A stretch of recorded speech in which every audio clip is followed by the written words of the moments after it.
What's up, guys? Welcome back to the channel. I want to thank all my new subscribers, and also please forgive me, I've taken a couple weeks. We bought a new house, so we've been moving into that.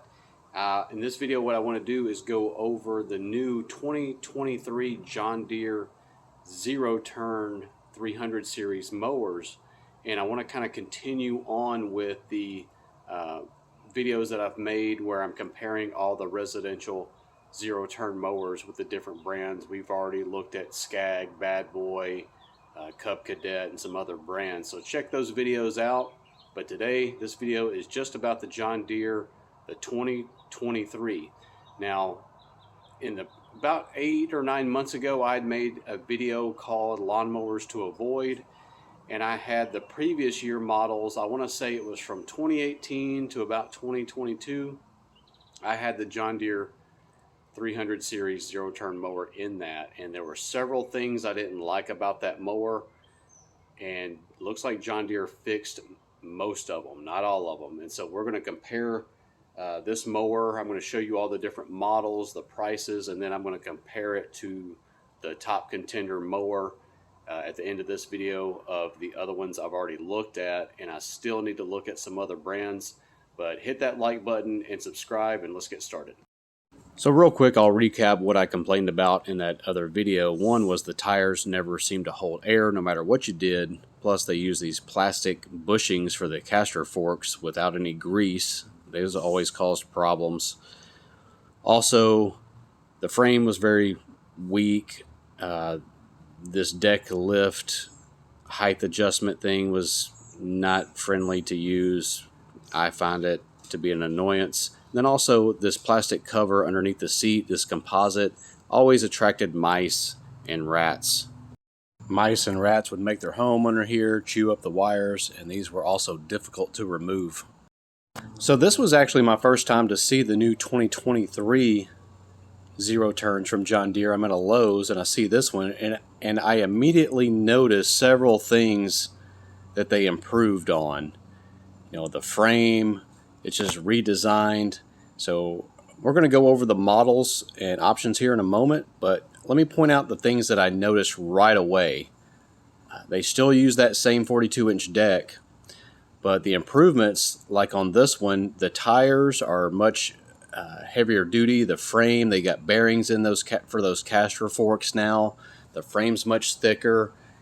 The deck lift, it uses a foot pedal now, and you actually have a dial there instead of those pins on the side. It's just a much better build.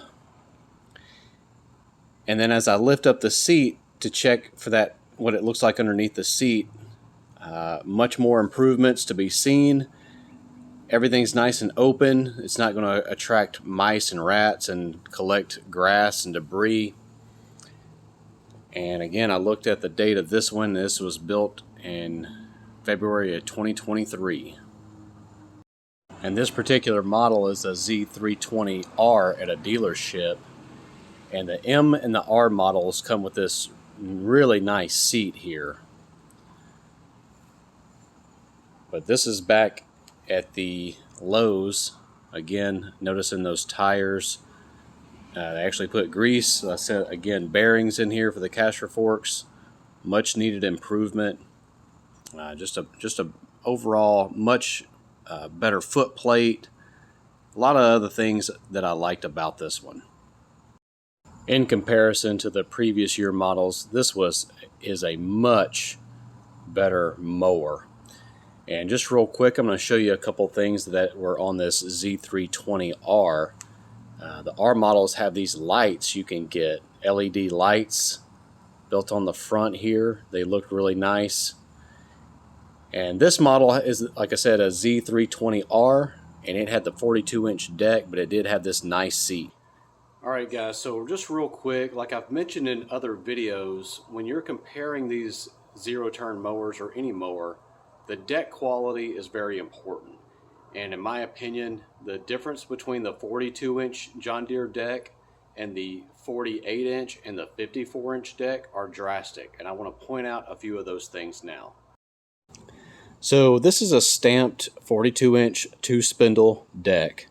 and it's the same deck that they used on the previous models. Now, this deck will do fine if you cut high and you keep it clean, but one thing I like a thicker deck for is just the durability. And, you know, not only from just hitting stuff maybe by accident with a spindle, but also from corrosion. But again, if you keep everything clean, you shouldn't have a problem with that as well, but they are going to corrode from the bottom up eventually. If I was going to go with the John Deere zero turn, I would definitely go for a 48-inch or 54-inch deck like you see here. This is a brand new one out of the box. And they've done some things on the edges here. As you can see, this welded rod, that's really going to help add some durability to those key areas of wire cutting from getting damaged. These still have these same spindles as previous models. Still a stamped deck with these lower areas around the spindles that'll hold dirt and trash. That's what I don't like about it. I've made a previous video titled tips to save a ton of money on your lawnmower, and keeping things clean is one of them. It really will extend the life and save you a lot of money in the long run, just simply by keeping everything nice and clean. All right, another reason is those 42-inch decks. I see those come into the shop quite often with them bent. Either the customer stepped on them, even though those aren't made to be stepped on. Rarely see the other decks come in bent. But anyway, let's get on to what the letters and the numbers mean on these John Deere zero-turn mowers. All right, first up, the Z stands for zero turn. The 3 stands for the series. The 2, or the middle number right here, references the deck.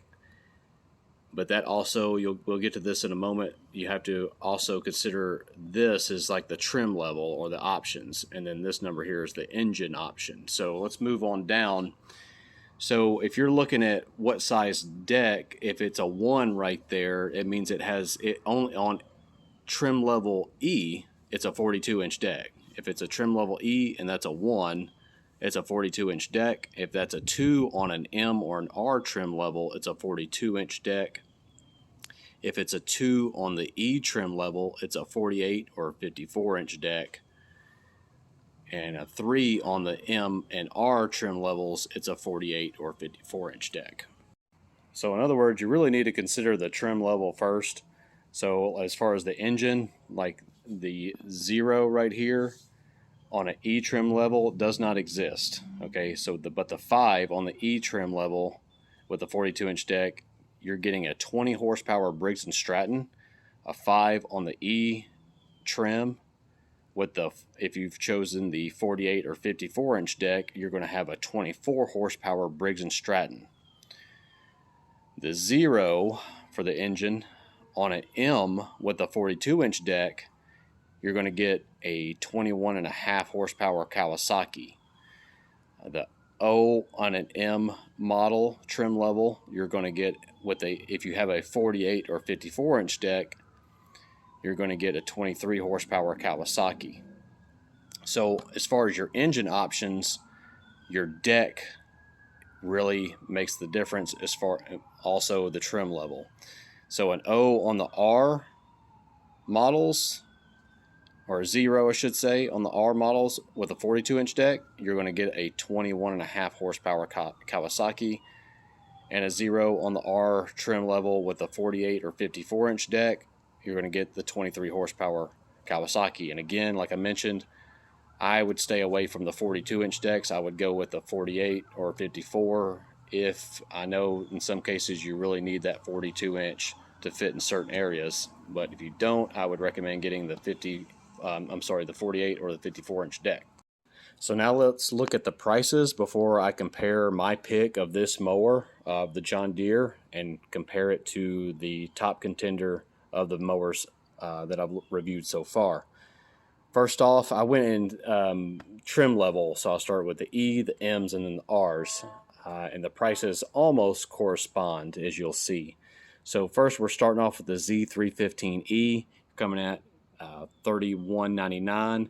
And this is, I'm writing down the transmission here.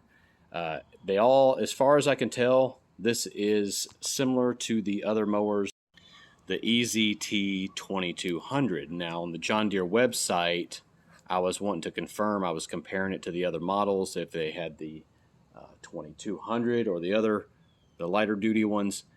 And all I could see on the John Deere website was a C or a D, and I couldn't find anything on the Hydro Gear website to a difference between the C and the D. But you'll see here as we go along, it looks like the D is the one you would want. So let's move along here. Next up, we got the Z325E, and it's coming in at $34.99. You get the EZTD Hydro 24 horsepower Briggs & Stratton. Comes along with that 48 and 54 inch deck. Next up, you got the Z320M, $34.99 EZTD, which again, I'm pretty sure that's the exact same thing as a EZT, the 2200, the Hydro Gear 2200s. So you're coming in with a 21.5 horsepower Briggs & Stratton. Then you have the Z330M, $37.99, 23 horsepower Kawasaki. Z320R, $36.99 with a 21.5 horsepower.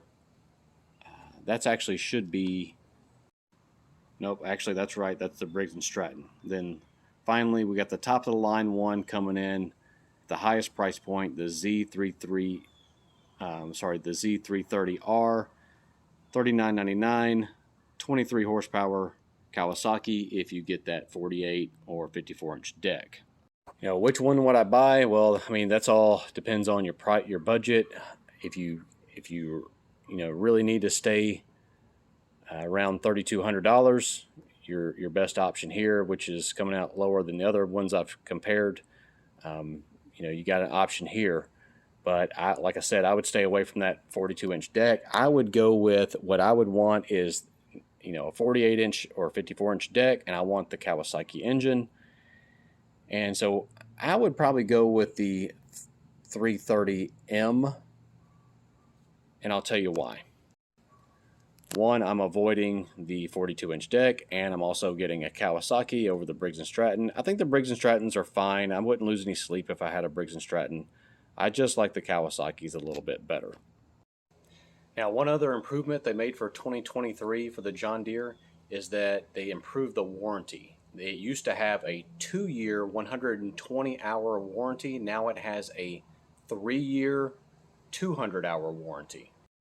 Now, in my previous video where I compared the Cub Cadet, the Stihl, and the Exmark mowers, Cub Cadet came out to be the winner. And so let's take a look at that again. Cub Cadet came to be out the winner. I want to see how the Cub Cadet stacks up against the John Deere. And again, we're doing like a price range of $36.99 to $38.99. And that just seems to be a price point where the quality takes a shift better across the brands, it seems. So let's compare. We're going to be looking at price, deck, transmissions, engine, horsepower, fuel tank capacity, and warranty. So first up, so I'm comparing as if I were to buy a Z33M with a 48 or a 54 inch deck, and I'm going to compare it to the Cub Cadet Ultima ZT1 with a 46 inch deck. And the price is going to go to the Cub Cadet, coming out $100 lower. And then when we move on to the deck, the Cub Cadet's going to win that one with a fabricated deck. They both have equal transmissions. Where John Deere wins a point I'm going to choose, I would rather have the Kawasaki over the Kohler, only because Kohler seems to be having some oil pan issues. I may get into that in another video. Again, 1 horsepower more over the Kohler going with that Kawasaki, so that's another point for John Deere. The fuel tank capacity, only 3 gallons on the John Deere. We got 3.5 with the Cub Cadet. Now here's the kicker. Warranty, because otherwise it's a pretty close match. And otherwise here we got the warranty, even though the warranty is improved over the previous year, John Deere has a 3-year, 200-hour warranty, where the Cub Cadet has a 3-year unlimited hour warranty. Well, guys, that's going to do it for this video. I think John Deere did a great job. They really improved over the previous years. They really listened, I guess, to their techs and their customers. I know a lot of customers had complaints over those specific issues that I covered in that other video. Hope you'll like and subscribe. I'm going to have more videos. I still need to look at some other brands like Kubota. So be looking for those videos coming out in a few weeks. Thanks, guys. I'll see you next time.